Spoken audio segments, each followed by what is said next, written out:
మాయాజాలం సినిమాతో తెలుగు ప్రేక్షకులను ఆకట్టుకున్న పూనం కౌర్ గత కొంతకాలంగా త్రివిక్రమ్ శ్రీనివాస్కి వ్యతిరేకంగా పోరాడుతున్న విషయం తెలిసిందే. ఇంత చేస్తున్నా తనకు మాత్రం న్యాయం జరగటం లేదంటూ ఆవేదన వ్యక్తం చేస్తోంది. అయితే ఈసారి ఏకంగా త్రివిక్రమ్ శ్రీనివాస్ను ఎవరో పొలిటికల్ లీడర్ కాపాడుతున్నారు, కానీ నా దగ్గర అన్ని ఆధారాలు ఉన్నాయి, త్రివిక్రమ్ను మాత్రం వదలను అంటూ చాలా స్ట్రాంగ్గా ఇన్స్టాగ్రామ్లో 2 పోస్టులు పెట్టింది. మరి అసలు ఏం జరిగిందో ఇప్పుడు చూద్దాం. అసలు విషయంలోకి వెడితే గత కొన్ని రోజులుగా త్రివిక్రమ్పై పూనం వరుసగా పోస్టులు పెడుతోంది. దీనిపై అటు త్రివిక్రమ్ స్పందించటం లేదు.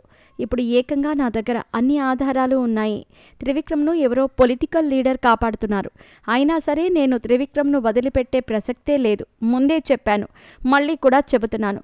ఈ మెయిల్లో నా సమస్య తెలుపుతూ ఫిర్యాదు చేశాను, ఝాన్సీతో మాట్లాడాను, మీటింగ్ పెడదామని చెప్పింది, కానీ అంతలోనే నన్ను డిస్టర్బ్ చేయొద్దని చెప్పింది.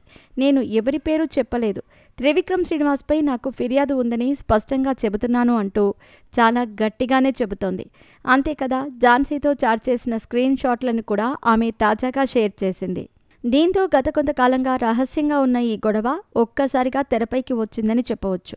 ఇదిలా ఉండగా గత కొన్ని నెలల క్రితం మలయాళ మీటూ గొడవతో పాటు జానీ మాస్టర్ లైంగిక వేధింపుల ఆరోపణలు పెద్ద ఎత్తున సోషల్ మీడియాలో వైరల్ అవుతున్న సమయంలో ఎక్స్లో త్రివిక్రమ్పై పోస్టులు చేసి ఆయనను విచారణ చేపట్టాలి అని మా అసోసియేషన్కి ఫిర్యాదు చేసింది. కానీ సోషల్ మీడియాలో పోస్ట్ పెడితే కుదరదు, స్వయంగా ఫిర్యాదు చేయాలి అంటూ తెలపటంతో పూనం ఇలా ఈమెయిల్ ద్వారా కమిటీకి విషయం తెలిపినట్టు సమాచారం. ఆ తర్వాత 1-2 సందర్భాలలో మూవీ ఆర్టిస్ట్ అసోసియేషన్ను ఉద్దేశించి పోస్ట్ పెట్టింది. త్రివిక్రమ్పై ఫిర్యాదు చేసి ఎంతో కాలమైంది, కానీ మా నుంచి నాకు ఎటువంటి స్పందన రాలేదు. నా జీవితం నాశనం చేసి నా ఆరోగ్యాన్ని, ఆనందాన్ని కోల్పోయేలా చేసిన త్రివిక్రమ్పై మా ఎటువంటి చర్యలు తీసుకోలేదు. ముఖ్యంగా ఆయన విషయంలో చర్యలు తీసుకోకుండా ఉండేలా ఇండస్ట్రీ పెద్దల నుంచి సహకారం అందుతోంది అంటూ అప్పట్లో సంచలన ఆరోపణలు చేసింది పూనం కౌర్.